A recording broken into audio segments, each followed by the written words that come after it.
ఏమన్నారు ఏమన్నారు అన్నారా? రేపు ఏప్రిల్ 17 మల్ల మోక వస్తుంది. ఏం మోక? ఏం మోక? ఇదంతా తెలివైన నాయకుడు, తెలివిగా వాడుకోవాలి. రాజకీయ నాయకుడు ప్రతి సందర్భాన్ని తెలివిగా వాడుకోవాలి. నేను ఇప్పటిదాకా పనిలేక తిట్టలేదు. అక్కడ పేపర్ వాళ్ళు ఉన్నారు, రేపు పొద్దుగాల రాయాలి. హరీష్ గారు, ప్రభాకర్ రెడ్డి గారు చదవాలి, 5 అంతస్తుల బంగ్లా ఎక్కాలి, తల కిందికి పెట్టి కాలు మీదకి పడి సావాలని తిట్టి. మనకి ఏమైనా తెలంగాణ పెన్షన్ ఉంటే 5 అంతస్తుల మీదకి ఎక్కిన వాడు సావాలని తిట్టిన. తిడితే కేసు అవుతుందా? అవుతుంది. అయిందనుకో, నన్ను నేను కాపాడుకోలేదనుకో, నిన్న క్లయింట్ నేను కాపాడుతా. నన్నే పిలుస్తారు కదా వకీల్ సాబ్ అని.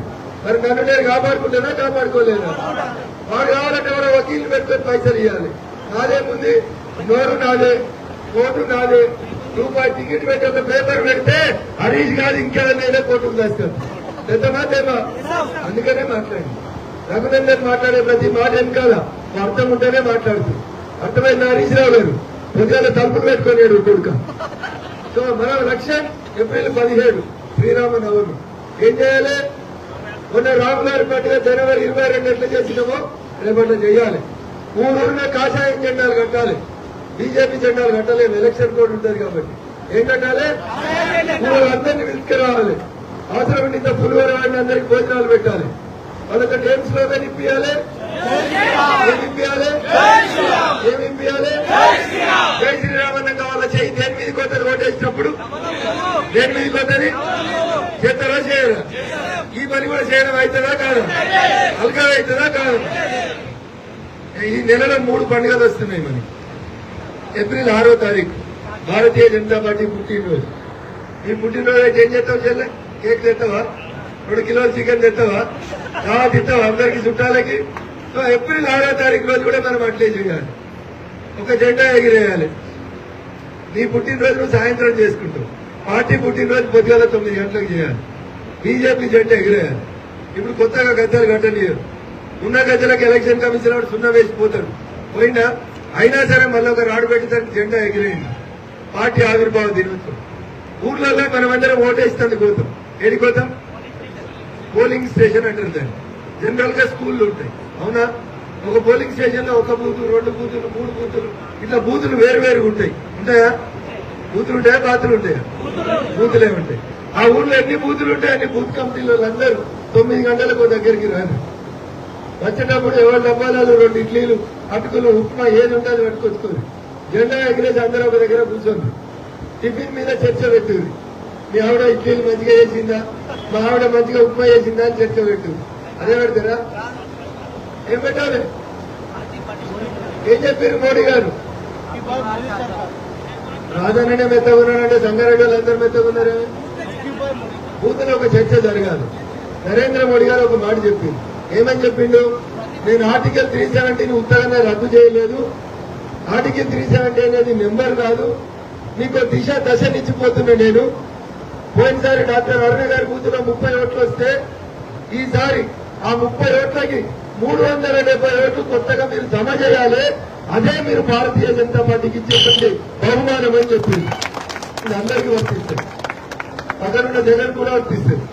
జగన్ బూతులో 150 వచ్చినాయి ఇంకో పోయినసారి. ఇప్పుడు 150 ప్లస్ 370 అంటే ఎన్ని కావాలి? 500 ఓట్లు కావాలి. అయితే ఏమైనా అరిసొస్తున్నాయి దొరకరా రిజిల్ పడుతుంది. సో ప్రతి బూత్ లో ఇప్పుడు ఎన్నోట్లు వచ్చినాయి?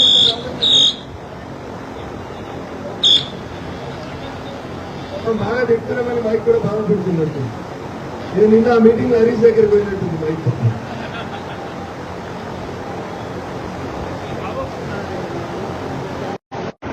ఏడుస్తుండండి హరీష్ రావు ఇంట్లో. ఏడుస్తుండండి తలపెట్టుకుని ఎవరికి చెప్పుకోలేక. 2 మాటలు చెప్పి ముగిస్తాను. నాకు 3 గంటలకు డీజీపీ గారి దగ్గర అపాయింట్మెంట్ ఉంది, బయలుదేరాలి. సో 3 పనులు. ఏప్రిల్ 6వ రోజు టిఫిన్ బైఠక్, ఏప్రిల్ 17 రోజు శ్రీరామనవమి.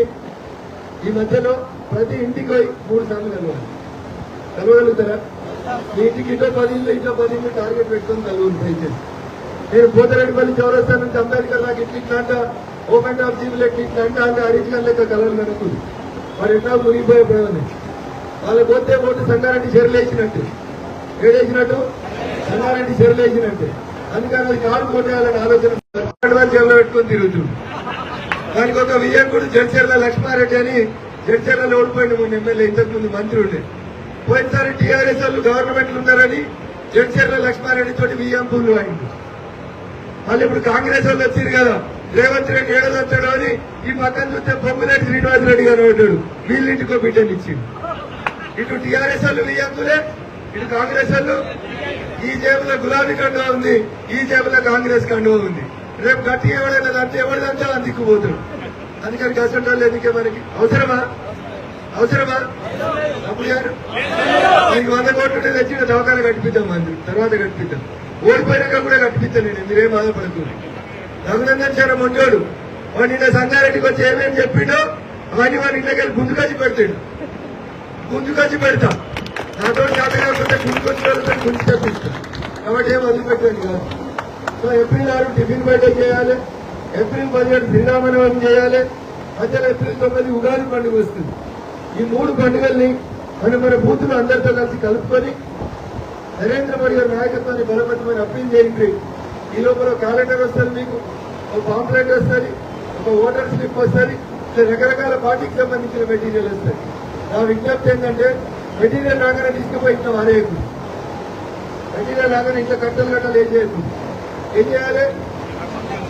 చేయాలి? ఎవరికి? ప్రతి ఇంటికి పోయి దండం పెట్టి ఉంటాడు కాదు. మనం కేసీఆర్ పార్టీలో లేదు, దోచుకునే పార్టీలు లేదు. దేశం కోసం, ధర్మం కోసం ఏ పార్టీ మీదంటే బీజేపీ అని చెప్పుకుంటే క్యాపిటల్ లోపలికి వచ్చి కూర్చోని చెప్పేటువంటి గౌరవప్రదమైనటువంటి పార్టీలో ఉన్నాం. 2019లో ఇంతమంది లేనప్పుడే నాకు 35,000 ఓట్లు వచ్చింది. మరి ఇలా రఘునందన్ బలగం ఇంత పెద్దగా అయింది. అయితే పెరిగిందా బలగం? రంగారెడ్డిలో బలగం పెరిగిందా? మరి 5 ఏళ్ల కింద 35,000 తీయాలి. ఎన్ని రావాలి? 1,00,000 రావాలా? తమ్ముడు గట్టిగా చెప్తున్నాడు. ఎన్ని రావాలి? సంగారెడ్డిలో మనకి ఎన్ని రావాలి ఓట్లు?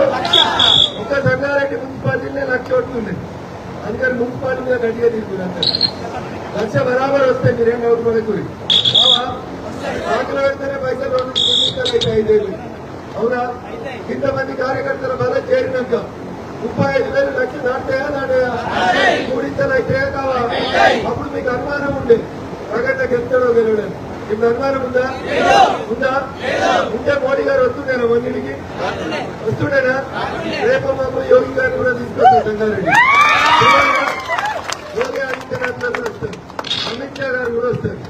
ఎప్పుడు వస్తారు? మీరంతా నా బలగంగా గట్టిగా నిలబడికి వస్తారు. నిలబడతారా?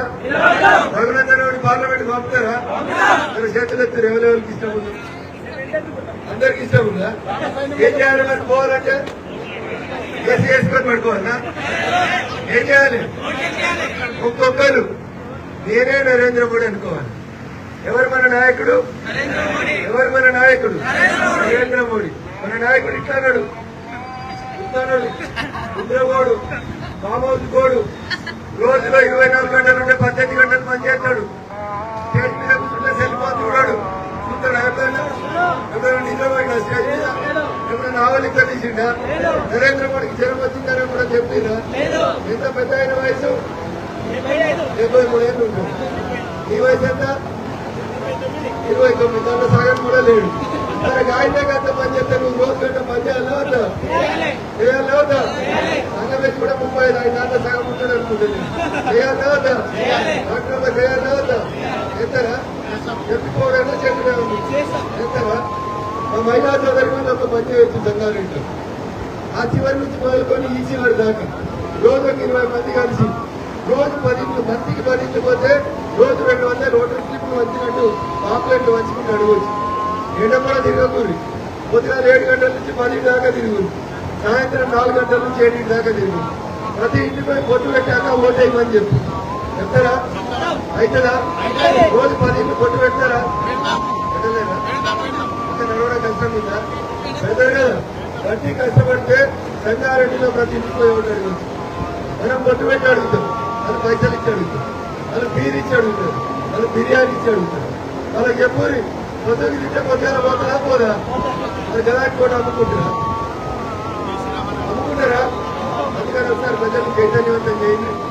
సంగారెడ్డి చాలా వెనుకబడ్డది, అన్ని రకాలుగా నష్టపోయింది. పోయిందమ్మా లేదా? అదేనా ఆయన ఏం చేసిందో తెలియదు, ఎమ్మెల్యే ముఖ్యమంత్రి ఏం చేసిందో తెలియదు. ఒక్కసారి వచ్చిందా కేసీఆర్ అనేటువంటి సంగారెడ్డికి? ముఖ్యమంత్రి వచ్చి 3 పైసలు ఇచ్చిండా? హరీష్ వచ్చే ప్లీజ్ కంపెనీలు ఏమవుతుంది, ప్రభాకర్ రెడ్డి వచ్చే ఎంఆర్ఎఫ్ లో బస్సులు ఎట్లా పెట్టుకోవాలి, ఇవి అంతా వీళ్ళు ఏం చేసింది లేదు. చేసిరా?